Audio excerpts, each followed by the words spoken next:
Hello students, so we are doing chapter Ranga's marriage by Masti Venkatesha Iyengar. Okay, so we were reading when Ranga came back to his village, how people gathered around his house to watch him, to see him whether he has changed or not. Okay, so after that, once they realized that Ranga still had the same hands, legs, eyes and nose, the crowd melted away. Okay तो जितनी भीड़ इकट्ठी हुई थी उसको अच्छी तरह से देखा और एक ओल्ड लेडी ने तो उसको चेक भी करा कि उसने जनावर जो सेक्रेट थ्रेड अभी तक पहना है जो ब्राह्मण लोग पहनते हैं। जब सबको तसल्ली होगी कि ये बदला नहीं है, द क्राउड मेल्टेड अवे, मतलब the crowd disappeared like a lump of sugar in a child's mouth. ठीक है, जैसे मुंह में अगर शुगर का एक मास डाला हो, ठीक है, वो घुल जाती है मुंह में एकदम, वैसे ही वो क्राउड डिसअपियर हो गई। I continue to stand there but narrator वहाँ खड़ा रहा। After everyone had gone I asked how are you Rangappa. तो उन्होंने नरेटर ने उससे पूछा कि रंगप्पा कैसे हो, is everything well with you. It was only then that Ranga noticed me. Okay, तो वो कह रहा है कि उसी समय रंगा ने मुझे नोटिस किया, क्योंकि पहले इतनी भीड़ में तो क्या उसने नोटिस करना था। He came near me and did a namaskara respectfully. तो उसके पास आया और बड़ी रिस्पेक्टफुली उसको नमस्कार किया, saying I am all right with your blessings. तो आपकी बेस्ट विशेस की वजह से मैं बिल्कुल ठीक हूँ। I must draw your attention to this aspect of Ranga's character. ठीक है, तो मैं आपका ध्यान रंगा के कैरेक्टर के एक ऐसे पहलू की तरफ, ऐसी उसकी बात की तरफ, उसके बारे में आपको कुछ बताना चाहता हूँ कि रंगा कैसा पर्सन था, उसका कैसा कैरेक्टर था। He knew when it would be to his advantage to talk to someone. वो जानता था कि किससे बात करके उसको कब फायदा होगा। And rightly assessed people's worth, और वो लोगों का बड़ी अच्छी तरह से लोगों को, उसको पहचान थी लोगों की कि कौन कितना एबल है, कौन कितना वर्दी है। As for his namaskara to me he did not do it like any person present day boy. जो उसने नमस्कार करा आज के लड़कों के जैसे नहीं करा। With his head up towards the sun standing stiff like a pole without joints, जैसे कि आजकल के लड़के करते हैं। आजकल का कोई प्रेजेंट डे बॉय करेगा एकदम स्टिफ, मतलब हार्ड, एकदम सीधे खड़े हो जाते हैं तन के नमस्कार करते समय। ठीक है, मतलब उसके कहने का मतलब ये है कि झुक के प्यार से विश करना चाहिए। ठीक है, जैसे कि रंगा ने करा। तो आजकल के लड़के एकदम स्टिफ ऐसे खड़े हो जाते हैं हार्ड पोल की तरह, विदाउट जॉइंट्स, जैसे कोई पोल है जिसमें कोई जॉइंट्स ही नहीं है, ऐसे सीधे खड़े होते हैं। Jerking his body as if it was either wand or walking stick. तो एकदम जर्क करके एकदम सीधे खड़े हो जाते हैं जैसे कि उनकी बॉडी एक स्टिक या एक वैंड हो, एक रॉड हो। Nor did he merely fold his hands, he bent low to touch my feet. उसने सिर्फ अपने हाथ ही नहीं जोड़े, उसने झुक के मेरे पैरों को छुआ। May you get married soon, I said, blessing him. तो नरेटर ने उसको बदले में ब्लेस करा और बोला कि may you get married soon. After exchanging a few pleasantries I left. Pleasantries क्या होता है? जो इनफॉर्मल टॉक होती हैं, शुरू में एक दूसरे का हाल चाल पूछना, दैट इज प्लेजेंट्री। उसके बाद नरेटर वहाँ से चला गया। That afternoon, when I was resting, Ranga came to my house with a couple of oranges in his hand. तो एक आफ्टरनून की बात वो बता रहा है कि when narrator was taking rest, Ranga came to his house with few oranges in his hand. A generous, considerate fellow, generous, kind-hearted, considerate, one who care for others. Okay, बहुत ही kind-hearted और caring person है वो। It would be fine thing to have him marry, settle down and be of service to society, I thought.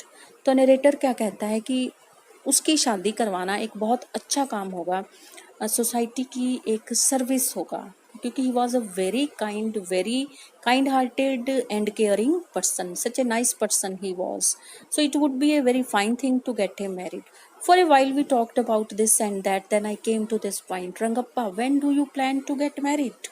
तो कुछ देर तो वो ऐसे ही बात करते रहे, फिर बाद में वो उसको फाइनली अपने पॉइंट पे आता है कि इधर उधर की बातें करने के बाद कि तुम्हारा कब तक शादी करने का विचार है। I am not going to get married now, he said. अभी नहीं मेरे को शादी करनी। वाई नॉट, क्यों? I need to find the right girl. ठीक है, मुझे राइट गर्ल अभी नहीं मिली, पहले मुझे राइट गर्ल ढूंढनी पड़ेगी। I know an officer who get married only 6 months ago. He is about 30 and his wife is 25, I am told. तो जो खुद है वो ऑफिसर 30 years ओल्ड है और उसकी वाइफ 25 years ओल्ड है, जैसा कि मेरे को बताया गया है। They will be able to talk lovingly to each other. अब दोनों की एज मिलती जुलती है तो नेचुरली वो प्यार से रहेंगे, एक दूसरे को अंडरस्टैंड करेंगे। Late us say I married a very young girl, क्योंकि उनके सोसाइटी में उस समय क्या था, कस्टम होता था कि बहुत छोटी छोटी लड़कियों की शादी करती जाती थी, बहुत छोटी उम्र में। ठीक है, और बॉय की एज उससे काफ़ी ज़्यादा होती थी। ओके, तो वो रंगा कह रहा है कि let us say I married a very young girl, she may take even my word spoken in love as word spoken in anger. तो ऐसे छोटी सी लड़की से शादी करके अगर मैं उसको आ, जो मैं प्यार से बोल लूँगा उसको नहीं समझ आएगा कि मैंने प्यार में बोला है कि गुस्से में बोला है। ठीक है, वो इतनी ना समझ होगी, इतनी यंग होगी। तो recently a troupe in Bangalore stage the play Shakuntala. अब एक बात सुनो, अभी हाल में ही एक ट्रूप क्या होता है, अ ग्रुप ऑफ एक्टर्स, तो वो थिएटर में स्टेज करने के लिए आए थे प्ले शकुंतला। ठीक है, बेंगलुरु की बात सुना रहा है। There is no question of Dushyanta falling in love with Shakuntala if she were young like the present day brides. Okay, तो वो कह रहा है कि जो उसका जो मेन कैरेक्टर दुष्यंता है वो शकुंतला को कभी भी लव नहीं करता अगर शकुंतला बहुत छोटी होती, जैसे कि आजकल की ब्राइड्स होती हैं, क्योंकि उन दिनों बहुत छोटी छोटी उम्र की लड़कियों की शादी कर दी जाती थी। ठीक है, इज देयर, तो क्या ऐसा हो पाना था? What would have happen to Kalidas play, Kalidas ने ये प्ले लिखा है शकुंतला, तो ना उनकी आपस में वो मिलते, ना एक दूसरे को लव करते, ना ही कालिदास का प्ले शकुंतला बनता। If one gets married it should be to a girl who is mature, mature होनी चाहिए लड़की, otherwise one should remain a bachelor, नहीं तो बैचलर रहना बेहतर है, कुंवारे रहना बेहतर है। That's why I am not marrying now. Then he asked, so he says that that was the reason कि I am not marrying now. तो narrator asked him, is there any other reason, क्या कोई और कारण भी है? एक तो कारण यही था कि बहुत छोटी छोटी लड़कियों से शादी कर देते हैं, ठीक है, कोई और रीजन भी है? तो वो कहता है, a man should Mary a girl he admires, कि ऐसी लड़की से शादी करनी चाहिए जिसको वो पसंद करता है, प्रेज करता है। What we have now are arranged marriages, but उनके तो अरेंज्ड मैरिज होती है, जो पेरेंट्स ने देख लिया, बोल दिया, ओके वहीं शादी करनी है।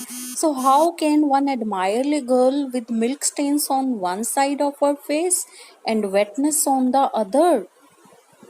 ओके, तो वो कह रहा है कि ऐसी लड़की को कोई कैसे पसंद करेगा जिसके चेहरे के एक साइड पे तो मिल्क के निशान पड़े हैं। ठीक है, क्योंकि वो इतनी छोटी है कि अभी तक दूध पीती है, तो दूध पी पी के उसको मुंह भी पोंछना नहीं आता है, स्टेन्स मीन स्पॉट्स। ठीक है, तो and the वेटनेस on the other, और दूसरी साइड से उसका मुंह वैसे ही गीला है। ठीक है, और so young that she doesn't even know how to bite her fingers, मतलब इतनी, कई बार तो लड़कियां इतनी छोटी छोटी होती हैं कि जैसे जैसे उसने बोला ही है कि उनको दूध पी के मुंह साफ नहीं करना आता, या फिंगर्स बाइट नहीं करनी आती, या मुंह पोंछना तक नहीं आता होता, और उनकी शादी कर देते हैं। तो ऐसी लड़कियों को कैसे एडमायर कोई करेगा, कैसे शादी करने का मन करेगा? Narrator says, one a neem fruit and other a bitter gourd. Okay, एक नीम फ्रूट तो दूसरा बिटर गॉड, मतलब दो रीजंस उसने बताए थे। एक तो लड़की छोटी बहुत है एज में, दूसरा अरेंज्ड मैरिज है। ठीक है, तो दोनों ही रीजंस हैं, एक नीम फ्रूट, दूसरा बिटर गॉड। अरेंज मैरिज, वो भी अपनी एज से इतनी ज़्यादा छोटी लड़की के साथ। बिटर गॉड क्या होता है? करेला, दोनों ही कड़वे होते हैं। ठीक है, एग्जैक्टली, रंगा set laughing. I was distressed that the boy who I thought would make a good husband had decided to remain a bachelor. He was hopeless. He was sad.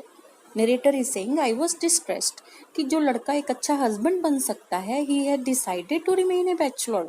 उसने ये डिसाइड करा है कि वो हमेशा कुंवारा रहेगा। After chatting, after talking for a little longer, रंगा left.